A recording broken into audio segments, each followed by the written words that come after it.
안녕하십니까, 키미입니다. 오늘은 입문자라면 누구나 궁금해할 만한 전자담배의 유해성에 대해서 준비해보았습니다. 다시 오늘은 전자담배 유해성에 대해서 준비해보았습니다. 전자담배를 이용하고 계신 분들이라면 다들 알고 계시겠지만 그래도 팩트체크를 한번 해보자는 의미에서 한번 준비해보았습니다. 일단 전자담배란 무엇인가? 전자담배는 말 그대로 전자장치를 이용해서 흡연하는 것을 전자담배라고 합니다. 일반 담배보다 전자담배가 더 유해하다는 뉴스가 엄청나게 많이 나오고 있습니다. 여러 언론사에서 전자담배 붐이 일어날 때마다 이런 기사들을 굉장히 많이 쏟아내죠. 왜? 도대체 왜? 그런데 말입니다.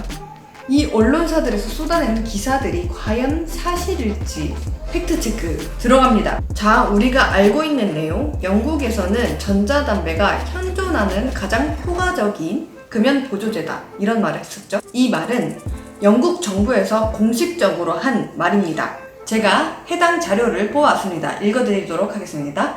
영국 유니버시티 칼리지 런던 연구팀이 5년간 흡연자 5,863명 을 대상으로 한 연구 결과에 따르면 니코틴 패치나 니코틴 껌을 이용한 흡연자의 금연 성공률은 10.1%이며 지로지만 금연을 시도한 흡연자의 금연 성공률은 15.4%인 반면 전자담배는 그 2배인 20%의 금연율을 자랑한다 라는 연구 결과 발표 자료가 있습니다. 자, 위 연구 결과 발표에 의하면 이것도 벌써 몇 년 전 연구 결과인데 여러분도 생각해보세요. 1년 전 전자담배하고 2년 전 전자담배하고 또 지금의 전자담배가 굉장히 다르단 말이에요. 이 결과에 따르면은 전자담배는 금연의 가장 효과적인 수단임이 틀림이 없습니다. 네, 방금 말씀드렸다시피 전자담배 발전 속도를 보면은 금연은 예전보다 훨씬 쉬워지고 앞으로 더 쉬워지고 효율적인 수단이 될 겁니다. 그리고 전자담배 유해성 말입니다. 전자담배 유해성에 대해서 단국대 교수님 정유석 교수님께서는 이렇게 말씀하셨습니다.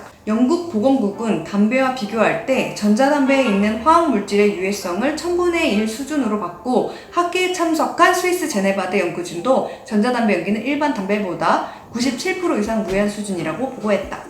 니코틴 패치 사용자 중 41%, 전자담배 사용자 중 57%가 흡연량을 절반으로 줄였다. 유해성에 관해서는 우리 베이퍼들 모두 다 알고 있는 사실입니다. 어떻게 알고 있냐? 팩트, 이런 연구 결과 자료 이런 거 필요 없어요. 왜냐면 우리 몸이 말해주잖아요. 소수의 전자담배 액상 알러지를 갖고 계신 분을 제외하고는 베이퍼들 여러분들도 모두 느끼셨을 겁니다. 스스로 몸이 굉장히 좋아졌다는 걸. 근데 우리나라 기관과 언론들은 참 이상하게 비교를 합니다. 담배를 피우며 나오는 4,000개의 화학물질 중에 일부 극소수의 화학물질, 예를 들어 포름알데히드 같은 발암물질, 더군다나 모든 제품에서 나온 것이 아닌 일부 제품에서만 나온 내용을 가지고 굉장히 확대를 합니다. 그리고 이렇게 신문기사에 나오죠. 일반 담배에서보다 전자담배에서 포름알데히드가 5배 넘게 검출되었다, 이런 식으로 기사를 보도합니다. 그럼 우리가 어떻게 생각하겠어요?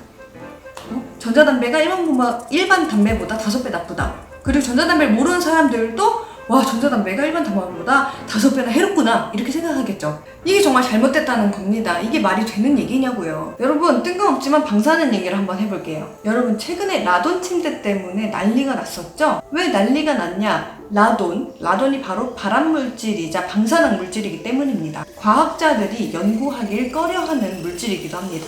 근데 여러분들, 방사능이 일본에서나 해당되는 이야기라고 생각들 많이 하시죠? 근데 아닙니다. 우리 최근에도 노출된 분들이 많이 계십니다. 바로 흡연자들입니다. 후쿠시마 주민들을 예를 들자면 후쿠시마 주민들은 매주 흉부 엑스레이를 찍는 것과 맞먹는 그 방사능에 노출이 되어 있다고 합니다. 근데 우리 흡연자들의 폐는 1년간 흉부 엑스레이를 300회를 찍는 것과 같은 그런 방사능에 노출되어 있는 수준의 폐 상태라고 합니다. 어느 정도인지 감이 잡히시나요? 말로만 들어도 엄청나게 해롭겠다, 막 이런 생각이 드시지 않으십니까? 여러분, 제가 이 영상을 찍은 요지는 전자담배가 무해하다는 것이 아닙니다. 다만 담배의 위험성이 엄청나게 높으니까, 또 높은 거는 알고는 있어도 니코틴의 강한 중독성 때문에 금연이 힘든 분들 훨씬 덜 해로운 전자담배를 이용하시라는 말씀입니다. 물론 금연이 제일 좋습니다. 그리고 전자담배도 유해합니다. 하지만 엄청 덜 유해합니다. 여러분들의 몸을 생각하신다면 하루라도 더 빨리 연초담배를 멀리 하셔야 하는 게 아닐까요? 이런 생각이 듭니다. 이상 킴이었습니다.